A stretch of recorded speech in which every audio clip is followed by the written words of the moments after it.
Indigo ने एक number दिया था 2030 तक उनके पास 1000 एयरक्राफ्ट हो जाएंगे।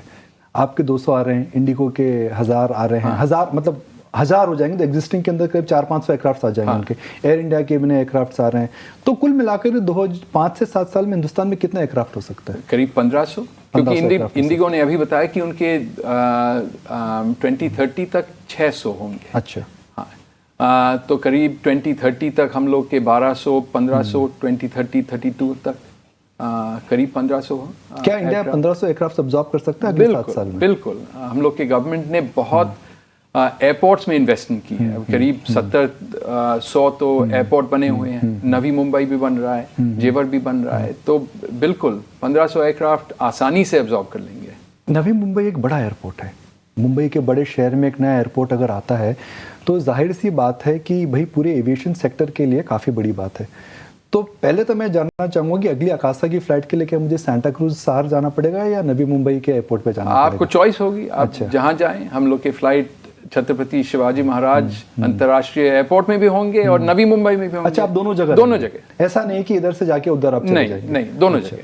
तो अब जो नई फ्लाइट्स आएंगी नवी मुंबई पे, कब से आपके हिसाब से चालू हो जाएगा? आपकी प्लानिंग क्या है? हम लोग की प्लानिंग इस साल से है। अच्छा। इस साल से हम लोग नवी मुंबई एयरपोर्ट से हम लोग का माने बहुत कम्युनिकेशन चल रहा है। वो बता रहे हैं कि शायद 4-5 महीने और लगेंगे। तो हम लोग बातचीत चल रही है। हम लोग के जहाज तो आ रहे हैं। Second half of this year. Second half of this year. हाँ, तो वहां से अब नई फ्लाइट स्टार्ट करेंगे?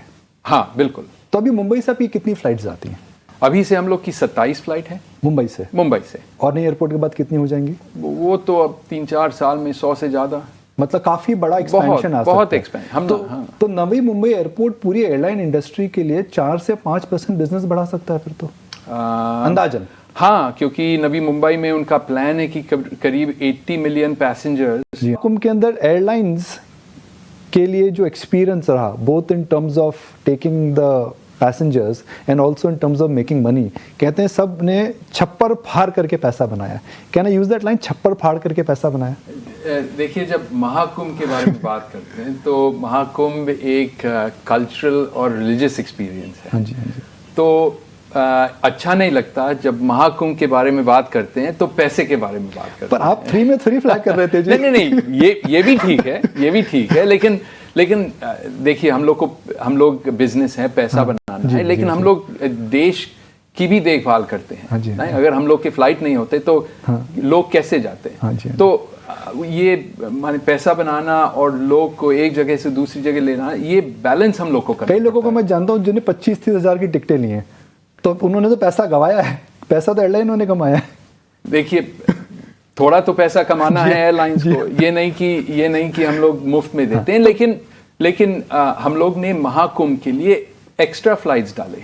ये नहीं कि हम लोग फ्लाइट्स थी एक्स्ट्रा। हम लोग की करीब रोज 10 जाते थे। ये नहीं कि प्रयागराज में सिर्फ, प्रयागराज, वाराणसी, लखनऊ, अयोध्या, जो आसपास के सिटीज हैं, हम लोग ने करीब 10 राउंड ट्रिप डाले थे। तो माने आउट एंड बैक में 20 हो गए और 40-45 दिन के लिए तो करीब 1000 फ्लाइटें होंगी हम लोग की। और लोग बोलते सारी फ्लाइट्स फुल जा रही थी आपके? बिल्कुल, इंडस्ट्री के लिए सब फ्लाइट्स फुल। लोग खड़े होके आने को रेडी हो गए थे। लेकिन ये हम लोग कर नहीं सकते। लेकिन हाँ, बहुत सारे फ्लाइट थे। और